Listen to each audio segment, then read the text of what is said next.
Hello guys. तो आज हम जिस मूवी को एक्सप्लेन करने जा रहे हैं उसका नाम है बुलेट ट्रेन एक्सप्लोजन। अगर आप हमारे चैनल पे नए हैं तो चैनल को लाजमी सब्सक्राइब करें। तो कहानी की शुरुआत होती है जापान के एक रेलवे स्टेशन से, जहां से एक ट्रेन जिसका नाम है हायाबुसा 60 चलने वाली थी। ट्रेन के कंडक्टर काइची वहां पे आए हुए कुछ स्टूडेंट्स को इस ट्रेन के बारे में बता रहे होते हैं जो इस ट्रेन पे आज सफर करने वाले थे।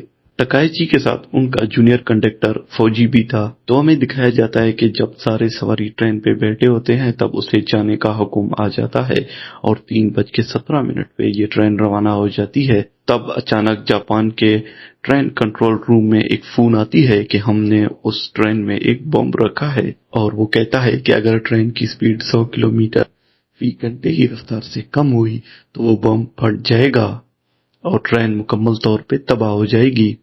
और फिर वो आगे बताता है कि अगर तुम्हें मेरी बात पे यकीन नहीं तो मैंने एक बम माल गाड़ी पे भी रखी है। अगर उसकी स्पीड 5 किलोमीटर फी घंटे से कम हुई तो वो फट जाएगा। और इसके बाद ऐसा ही होता है। और इसके बाद सीन शिफ्ट होता है योशीमो की तरफ, जो जनरल रेलवे सिस्टम मैनेजमेंट के हेड हैं, और ये फोन करके बताते हैं कि ट्रेन की स्पीड किसी भी सूरत 100 किलोमीटर फी घंटे की रफ्तार से कम नहीं करनी। और इसके बाद वो कहते हैं कि मैं बस अब पहुंचने ही वाला हूँ। तोकासाकी सबसे पहले ट्रेन को अगली स्टेशन पर रुकने से सख्त मना कर देते हैं और उसने रेलवे पटरी भी सारे खाली करवा दिए। तब ट्रेन के ड्राइवरों को भी सिचुएशन से आगाह कर दिया जाता है, लेकिन वो पैसेंजर से कहते हैं कि ट्रेन में एक खराबी आ गई है जिसकी वजह से ट्रेन अगले स्टेशन पे नहीं रुकेगी। वो पैसेंजर्स को बॉम्ब के बारे में नहीं बताते। अब कंट्रोल सिस्टम में पुलिस के लोग भी आके पहुंच जाते हैं और यहाँ पे हमें दिखाया जाता है कि स्टेशन नंबर 1 पे सारे लोगों को वहां से निकाल दिया जाता है और स्टेशन खाली कर दिया जाता है। और फिर हमें दिखाया जाता है कि ट्रेन यहाँ पे 120 के स्पीड से स्टेशन को पार कर देता है। और इस वक्त उस बॉम्ब लगाने वाले टेररिस्ट का फोन आ जाता है जो उनसे 100 बिलियन की डिमांड करता है बॉम्ब्स को डिफ्यूज करने का। और फिर यहाँ पे प्राइम मिनिस्टर का स्पेशल एडवाइजर आ जाता है जो कहता है कि हम टेररिस्ट के साथ कोई भी समझौता नहीं करेंगे। और वो कहता है कि आप लोग बेशक ट्रेन के पैसेंजर्स को बॉम्ब के बारे में बता दें। और उसके ऑर्डर को मद्देनजर रखते हुए ट्रेन में मुसाफिरों को बॉम्ब के बारे में बता दिया जाता है, जिससे मुसाफिरों में पैनिक पैदा हो जाती है। और उसके बाद सीन शिफ्ट होता है चीफ कैबिनेट सेक्रेटरी पे, जो इस ट्रेन हादसे के बारे में पूरे मुल्क को बताते हैं, जो कहता है कि हम टेररिस्ट से कोई समझौता नहीं करेंगे। ये कहते ही टेररिस्ट का फोन फिर से आ जाता है और टेररिस्ट कहता है कि तुमने उन पैसों के बारे में क्यों नहीं बताया। इस वक्त ये टेररिस्ट खुद बम की वीडियो और 100 बिलियन यान की मांग सोशल मीडिया पे अपलोड कर देता है।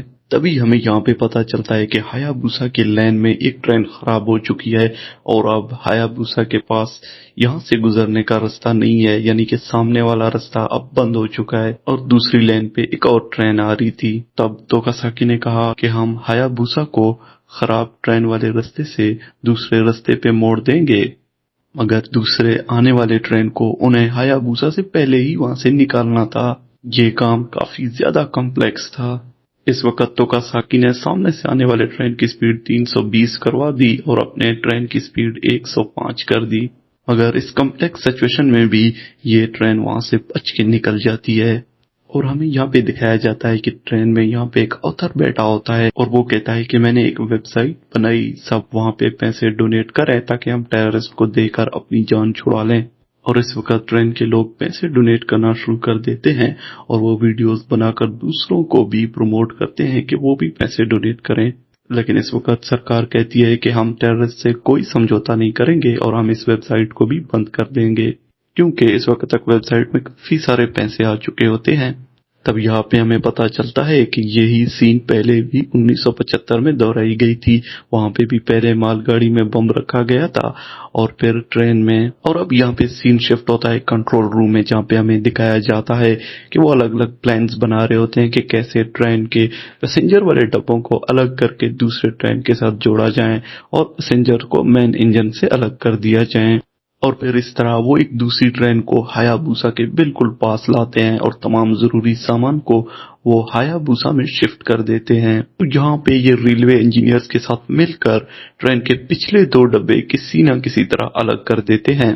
तो हमें दिखाया जाता है कि जैसे ही पीछे वाले डब्बे अलग होते हैं वो ब्लास्ट हो जाते हैं। इसका मतलब था कि ट्रेन के हर डब्बे में बम लगा हुआ है। और फिर ये अपना रेस्क्यू का मिशन जारी करते हैं और फिर एक और ट्रेन लाते हैं, उसे लाकर हायाबुसा के बिल्कुल पीछे कनेक्ट कर देते हैं और फिर सारे पैसेंजर को रेस्क्यू ट्रेन में शिफ्ट करना शुरू कर देते हैं। तभी यहाँ पे अचानक हायाबुसा की स्पीड कम होने शुरू हो जाती है क्योंकि हायाबुसा के ऑटोमेटिक ब्रेक्स ऑन हो जाते हैं। तब हायाबुसा और पिछली रेस्क्यू ट्रेन के साथ जाके टकरा जाता है और यहाँ पे 9 लोग तकरीबन दूसरे बम वाले ट्रेन में बच जाते हैं, लेकिन बाकी सबको रेस्क्यू कर दिया जाता है और अब इस रेस्क्यू मिशन को वो दोबारा ऑन नहीं कर पाते। और अब आगे टोक्यो शहर आने वाला था, तो वो किसी भी सूरत ट्रेन को टोक्यो तक पहुंचने से पहले ही रोकना चाहते थे।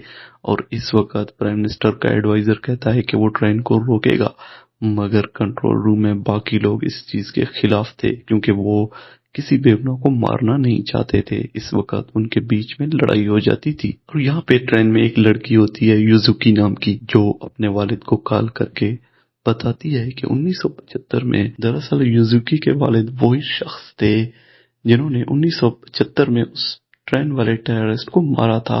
युजुकी उसे कहती है कि आपने किसी टेररिस्ट को नहीं मारा था, आप झूठ बोल रहे हैं, उसने खुदकुशी की थी। युजुकी उसे कहता है कि आपने उसे मारने का सारा क्रेडिट चुराया है और इसने अपने डैड के घर में भी बॉम्ब लगाया होता है जो कॉल के करते ही ब्लास्ट हो जाता है।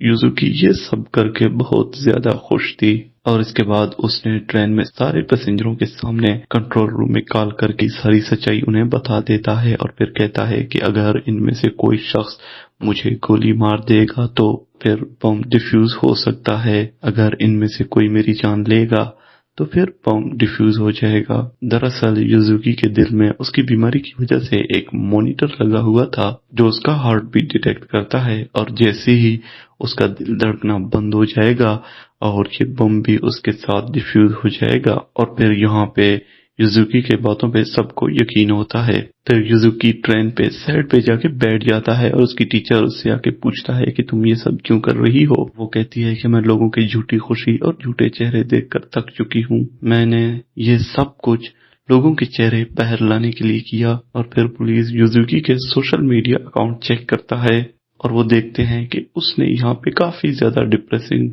पोस्ट डाले हुए हैं और यहाँ पर ही उसने आदमी से बम बनाना भी सीख लिया था और पुलिस ने बाद में जाकर इस आदमी को भी पकड़ लिया। और फिर आखिरकार ताकाइची सुजुकी को मारने के लिए आगे बढ़ता है मगर वो उसे मार नहीं पाता। और फिर हमें पता चलता है कि युजुकी की मां के बाद उसका वालिद उसे काफी ज्यादा टॉर्चर करता था और छोटी छोटी बातों पे उसे मारता था। फिर हमें पता चलता है कि युजुकी को जिसने बम बनाना सिखाया 1975 वाले टेररिस्ट का बेटा है। और फिर सीन कंट्रोल रूम में शिफ्ट होता है जहाँ पे सरकार ने उन्हें ट्रेन रोकने का हुक्म दे दिया और यहाँ पे इन्हें पता चलता है कि ट्रेन के डब्बे नंबर 7 और 8 में बम नहीं है। और फिर वो एक प्लान बनाते हैं कि वो ट्रेन के डब्बे नंबर 7 और 8 को चलती हुई ट्रेन से अलग करेंगे और फिर गवर्नमेंट इन्हें इस बात की इजाजत दे देती है। फिर इसके बाद जहाँ पे ट्रेन का टक्कर होना था उस जगह को मुकम्मल तौर पे बुलेट प्रूफ बनाया गया और ट्रेन में भी सभी लोग तैयार बैठे थे और उन्होंने खुद को सीटों से बांध दिया। और फिर इसके बाद जैसे ही ट्रेन स्विचिंग पॉइंट्स पे पहुंच जाती है, कसाकी ने ट्रेन के बटन दबाकर उन डिब्बों को अलग कर दिया और इसके बाद बम वाले डब्बे फट गए और पैसेंजर वाले सारे डब्बे महफूज रहे। और इसके बाद रेस्क्यू वाले अंदर जाके देखते हैं कि सारे पैसेंजर जिंदा होते हैं और सब यहाँ पे काफी ज्यादा खुश होते हैं। और फिर यहाँ पे युजुकी को भी अरेस्ट किया जाता है। और हमारे चैनल को सब्सक्राइब करना मत भूलिए।